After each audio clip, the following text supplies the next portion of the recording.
The day I got fired was the same day I found out my wife was cheating on me with my boss. I'm standing in the elevator holding a coffee for Blake, my boss, my mentor, the guy I looked up to for 3 years, the guy who taught me everything about sales, the guy who was supposed to be my friend. And trust me, you're going to want to hear this whole story. Because by the end, you'll understand why that $10 bill in my wallet became worth more than everything I'd ever owned. My name is Colt, and this is how I went from being the office nobody to building $1 million empire. But first, I had to lose everything. 3 months before that elevator ride, I was just another guy in a gray suit walking into Pinnacle Marketing every morning at 8 a.m. sharp. I lived in a small apartment in downtown Chicago with my wife, Maya. We'd been married 2 years, and I thought we were happy. I thought a lot of things back then. I was wrong about most of them. Blake Henderson was the kind of boss everyone wanted. Tall, confident, with perfect white teeth and a handshake that could sell ice to a polar bear. He drove a red BMW and wore suits that cost more than my monthly rent. "Colt," he'd call out every morning. "My man, ready to make some money today?" And I'd smile and nod, because I believed in him. I believed in the company. I believed that if I worked hard enough, stayed late enough, and did everything right, I'd make it big, too. For 3 years, I was Blake's right-hand man. I closed deals, brought in clients, worked weekends. I made that company over $2 million in sales. But I was still making the same $40,000 a year I started with. "Be patient, Colt," Blake would say when I asked about promotions. "Good things come to those who wait. You're not quite ready yet." Not ready. Those words burned in my chest, but I swallowed them down. I trusted Blake. He knew what he was doing. Maya started acting strange around that time. She'd get texts late at night and hide her phone. She'd take long lunch breaks and come home smelling like expensive cologne, not the cheap stuff I wore. "Who's texting you?" I'd ask. "Just work stuff," she'd say, not looking at me. I should have known. The signs were all there. But when you trust someone, really trust them, you don't see what's right in front of your face. That Tuesday morning in October, I got to the office early. I always did. I liked the quiet before everyone else arrived. I made coffee, checked emails, prepared for the day. Blake's office light was on. Strange. He never got in before 9. I knocked on his door. "Blake, you're here early. Come in, Colt. Sit down." His voice was different, cold, professional. The friendly tone was gone. I sat in the leather chair across from his desk, the same chair where we'd celebrated big deals, where he'd given me advice about life, where I'd shared my dreams of making it big someday. "Colt, we need to talk about your performance." My stomach dropped. "My performance? I brought in 3 new clients last month. The Johnson deal alone was worth—" "It's not about the numbers." Blake leaned back in his chair. "It's about fit. You're just not the right fit for where this company is going." "What do you mean?" "Look, you're a nice guy. You work hard. But you don't have what it takes to move to the next level. You're not hungry enough. Not smart enough. Not good enough." Not good enough. Those 3 words hit me like a punch to the gut. I felt my face get hot, my hands shake. "Blake, I've been here 3 years. I've done everything you asked. And we appreciate that. But it's time to move on. We're letting you go." The room started spinning. "You're firing me?" "We're restructuring. Your position is no longer needed." I sat there, staring at him. This man who I'd worked beside, who I'd trusted, who I'd looked up to. He was throwing me away like garbage. "I need you to clean out your desk and be gone by noon." I stood up, my legs shaky. "Blake, please. Can we talk about this? I can do better. The decision is final, Colt. I'm sorry." But he didn't look sorry. He looked relieved. I walked out of his office in a daze. The other employees were starting to arrive. They stared at me as I walked to my desk, their eyes full of pity and curiosity. Lisa from accounting whispered something to her friend. They both looked at me and shook their heads. I started putting my things in a cardboard box. 3 years of my life fit into one small box. A coffee mug Maya gave me for my birthday. A photo of us on our wedding day. A few books. A stress ball shaped like a dollar sign that Blake had given me as a joke. Not good enough, I whispered to myself. My phone buzzed. A text from Maya. Working late tonight. Don't wait up. Working late. Sure. I finished packing and headed for the elevator. That's when I saw the coffee cups on the reception desk. 2 cups from the expensive place down the street. The kind Blake always ordered. Who are those for? I asked Sarah, the receptionist. She looked uncomfortable. Blake said to bring them to his office when his 10:30 meeting starts. Who's the meeting with? Sarah's face went red.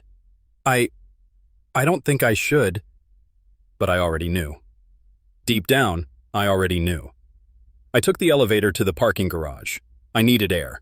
I needed to think. That's when I saw it.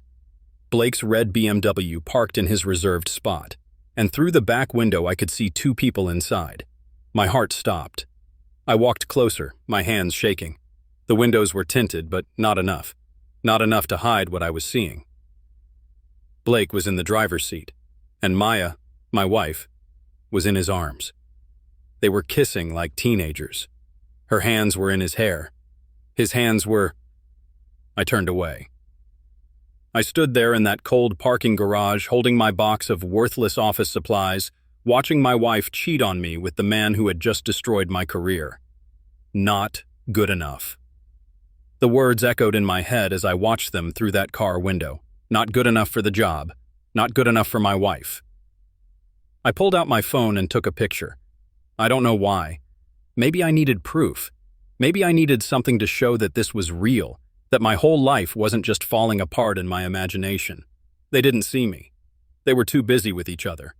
I walked to my beat-up Honda and drove home in silence. I sat in my apartment staring at the walls, holding that picture on my phone. When Maya came home that night, she was glowing, happy. She hummed while making dinner, smiled when she looked at me. "How was your day?" she asked, like she always did. I wanted to scream. I wanted to throw the phone at her, show her the picture, demand answers. Instead, I said, "I got fired." She stopped humming. "What?" "Blake fired me today, said I wasn't good enough." She sat down across from me at our small kitchen table.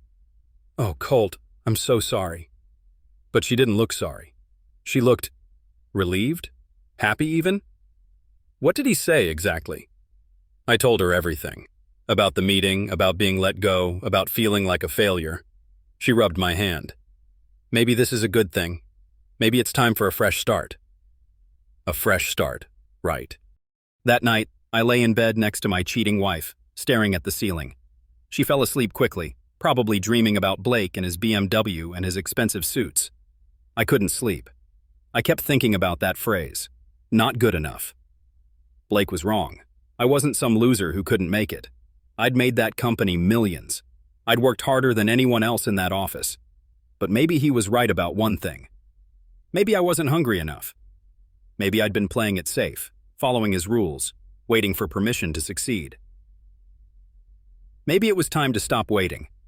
I got up and went to the kitchen. I opened my wallet and counted my money. After bills and rent, I had exactly $10.37 to my name. $10.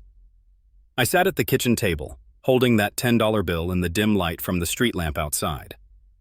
Most people would see $10 and think about what they couldn't do with it. Can't buy much, can't start a business, can't change your life. But sitting there in the dark, betrayed by my boss and my wife, I started thinking different thoughts. What if $10 wasn't the end? What if it was the beginning?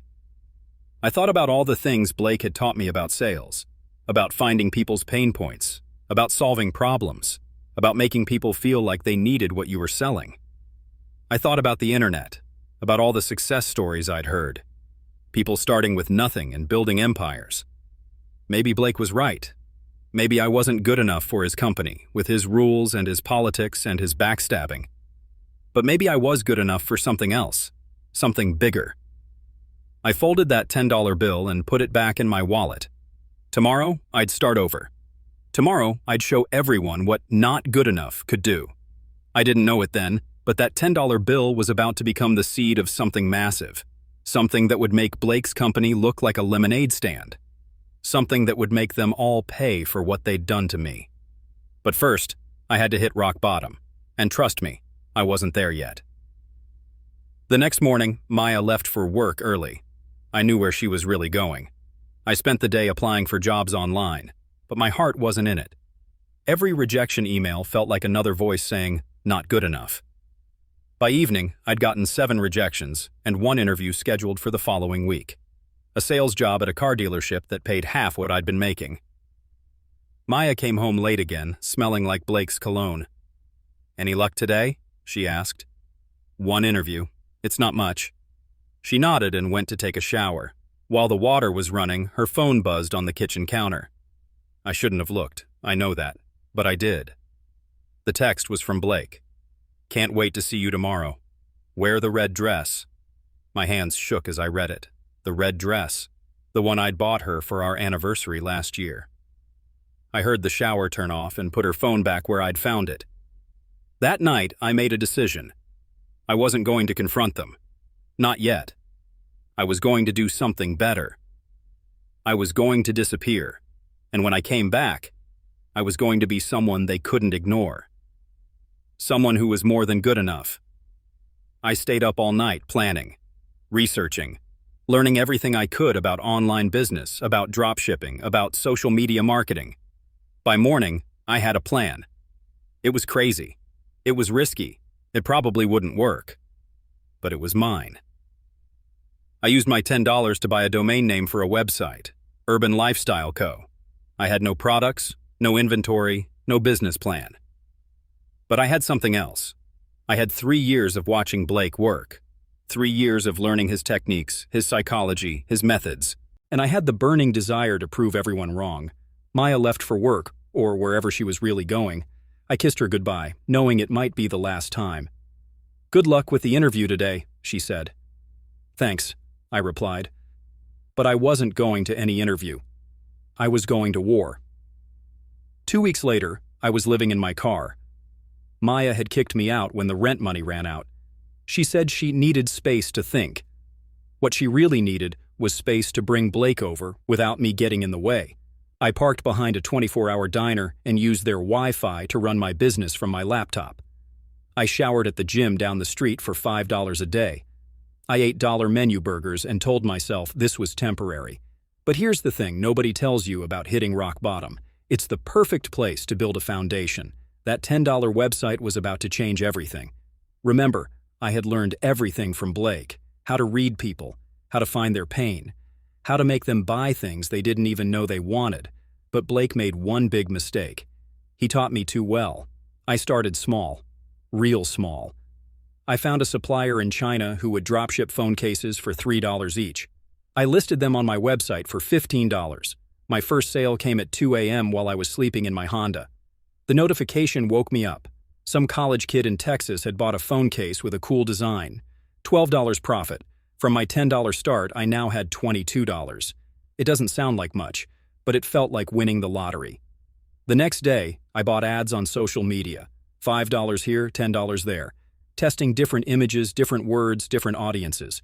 Most ads failed, but some worked. And when they worked, they really worked. By the end of week 1, I had made $200. Week 2, $500. Week 3, $1,000. I wasn't sleeping much. I was obsessed. Every waking moment was spent learning, testing, growing. I studied videos about marketing, read books about psychology, analyzed every successful online business I could find. While Blake was taking long lunch breaks with my wife, I was building an empire from the front seat of my beat-up car. The breakthrough came in month 2. I was scrolling through social media when I saw a post from a guy complaining about his phone charger breaking again. Hundreds of people commented with the same problem. Their chargers kept breaking, falling apart, lasting only a few weeks. That's when it hit me. People didn't want pretty phone cases. They wanted solutions to real problems. I found a factory that made super strong phone chargers, the kind that could last for years. They cost me $8 each. I could sell them for $39. But here's where Blake's training really paid off. I didn't just sell chargers. I sold peace of mind. I sold the frustration of never having a dead phone again. I sold the confidence of knowing your charger wouldn't break. My ad copy was simple. The last phone charger you'll ever buy, or your money back. That ad went viral. In 1 week, I sold 3,000 chargers. That's $90,000 in sales, $66,000 in profit. From living in my car to making more in 1 week than I'd made in 2 years at Blake's company. But I wasn't done. Not even close. I reinvested everything. More products, better ads, bigger suppliers. I hired virtual assistants from around the world. I built a team without ever meeting them in person. By month 6, I was making $50,000 a month. By month 10, it was $200,000 a month. I moved out of my car and into a small apartment, then a bigger apartment, then a house, a nice house, with a pool and a 3-car garage. But I didn't buy fancy cars or expensive clothes. Not yet. I was still hungry, still angry, still had something to prove. Maya tried calling me around month 8. I didn't answer. She left voicemails crying, saying she missed me, saying she'd made a mistake. Too late. By month 12, exactly 1 year after Blake fired me, my business was bringing in over $1 million a month. $1 million. Every single month. I had built something bigger than Blake could ever imagine. And I did it with the $10 he left me with when he threw me away, but the real revenge was still coming. I hired a private investigator to keep tabs on Blake and Maya. I needed to know what they were up to. Turns out, Blake's company was struggling. They'd lost several big clients.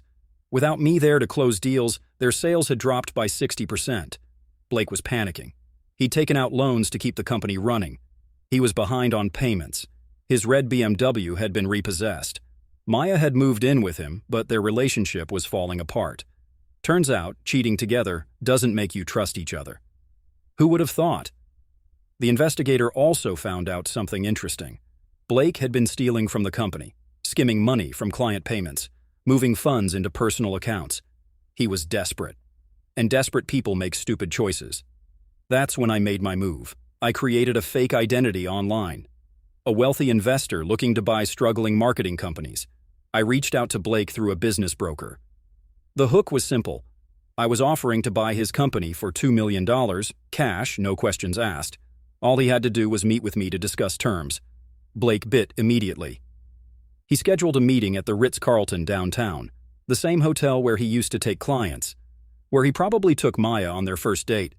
I bought my first expensive suit for that meeting, custom-tailored Italian wool, the works. I got a haircut at the fanciest place in the city. I rented a black Bentley for the day.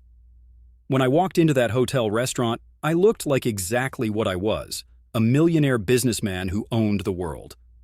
Blake was already there, sitting at a corner table, nervously checking his phone.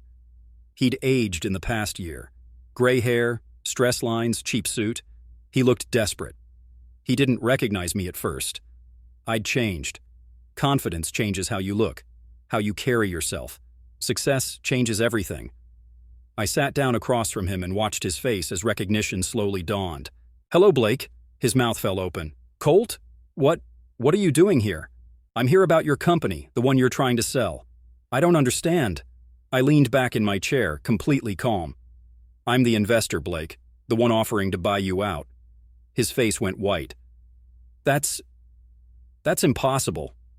You were not good enough?" I smiled. "That's what you said, right? Not smart enough, not hungry enough, not good enough." Blake looked around the restaurant like he was planning to run. "Colt, I can explain. About firing me, or about sleeping with my wife?" He went even whiter. "How did you—" "I have photos, Blake. Videos. Text messages. I know everything." I pulled out a folder and placed it on the table between us. Inside were printed copies of their text messages, photos of them together, financial records showing his theft from the company. "Here's what's going to happen," I continued. "You're going to confess to stealing from your company, you're going to resign, and you're going to disappear from my life forever." "And if I don't?" I gestured around the fancy restaurant. "You see all this? This suit? This watch? This lifestyle? I built it all in 1 year, starting with $10. Your $10, actually, since that's all I had left after you fired me." Blake stared at me, finally understanding. "I am now worth more money than you'll see in 10 lifetimes. I have lawyers, investigators, connections you can't even imagine. If you don't do exactly what I say, I will destroy you completely. Your company, your reputation, your freedom, all gone. I leaned forward. Or you can take the easy way out. Confess, resign, and I'll make sure the theft charges are dropped. Maya can have the divorce papers. You can both start over somewhere far away from here.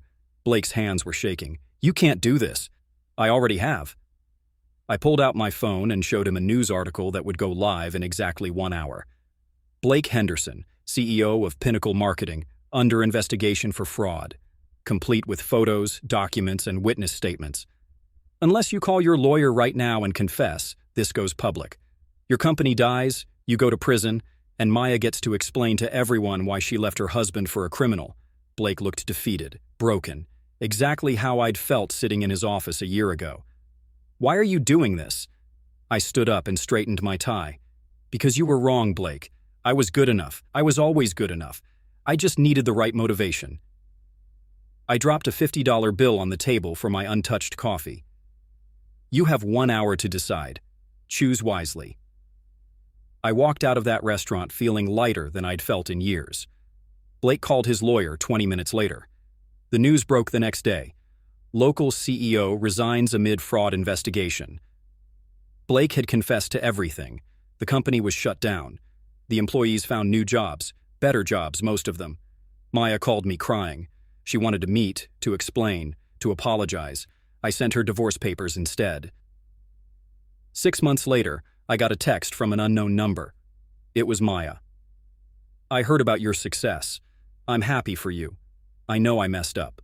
I know you'll probably never forgive me. But I want you to know, I always believed you were good enough.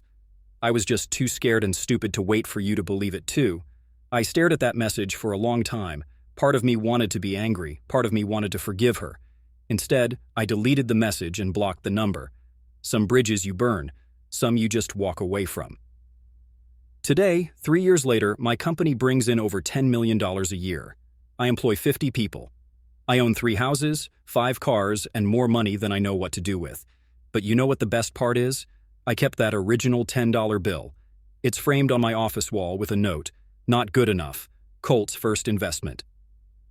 Every morning when I walk into my office, my own office, in my own building, with my name on the door, I look at that bill and remember. I remember being told I wasn't good enough. I remember sleeping in my car. I remember the hunger, the anger, the determination to prove everyone wrong. And I smile, because sometimes the worst thing that happens to you becomes the best thing that ever happened to you. Blake was right about one thing. I wasn't good enough for his company. I was good enough for something much bigger. Last week, I got an invitation in the mail. Pinnacle Marketing was having a reunion for former employees. Blake's name wasn't on the invitation. Neither was Maya's. I didn't go. I had better things to do. I was too busy being not good enough. And loving every minute of it. From $10 to $10 million. From rock bottom to the top of the world. Sometimes the people who hurt you the most end up giving you the greatest gift of all, the motivation to become unstoppable. Remember, you're not what happened to you. You're what you choose to become after what happened to you. What's your $10 moment going to be? If this story inspired you, make sure to hit that subscribe button and ring the notification bell. Also drop a comment below.